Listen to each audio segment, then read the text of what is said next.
Unfortunately, sir, there's really no easy way for me to say this, but your son did not survive his injuries tonight.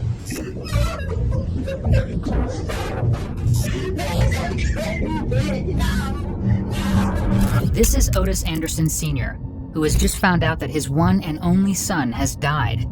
A son that he shot along with his wife of over 2 decades. I said, are you serious? And then he turned around and he shot me. Because she was shot twice. She must have got it away. Now, no matter how much he pretends to be innocent, detectives will begin to realize that the father they see isn't the father Otis is. Because hidden beneath the sobs and wails is a twisted man. Hey, boy, you don't hurt me. I'm saying you don't do that. What happens then when he charges you? If I could do it all over again, maybe I'd take it like that. On November 29th, 2021, dispatch in Jacksonville, Florida received a 911 call with the kind of chilling words you never want to hear. There's blood everywhere. When police arrived at the home of Otis Anderson Sr., his wife Denise, and their son Otis Jr., they saw just how painfully true that was. Holy that was a big old blood splatter there, boy. This guy lost a lot of blood. Otis Jr. was barely clinging to life after receiving several gunshot wounds to the chest. A football superstar who played with the Los Angeles Rams and the UCF Knights, he had a bright future ahead of him. But now medics were unsure if he'd even survive the night. What they were sure about, however, was who shot him. His own father, Otis Sr. Police rushed Jr. to the hospital alongside his mother Denise, who had suffered 2 grazing shots in the altercation. But what was the altercation about? Well, as police took Sr. into custody, he sure wanted to tell them about it. And he clearly doesn't sound remorseful about what took place. I'm in my house. I'm getting attacked. You said you don't want to hear it? Okay. No one even asked me my side of the story. While his son and wife are raced to the hospital for treatment, Otis Sr. is taken into custody and questioned. The following footage was kindly provided to us by the Jacksonville Sheriff's Office in Florida. Hey, Mr. Anderson. I'm Detective Dishman.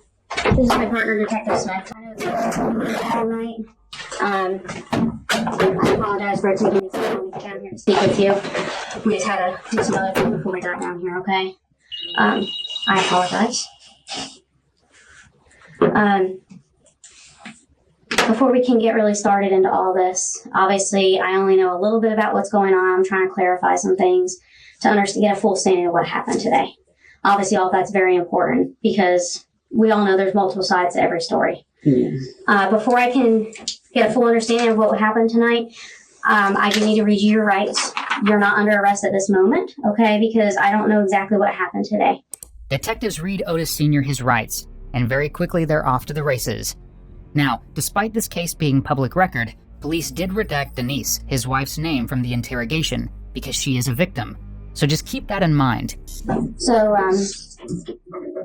I see your hand's a little dried up blood. Is that an injury? Yeah, my son dog bit me. Okay. Yeah. Is it on both hands? Yeah. Okay. So, Yes, sir. it's been a long day. Hey, nobody told me, status of my son.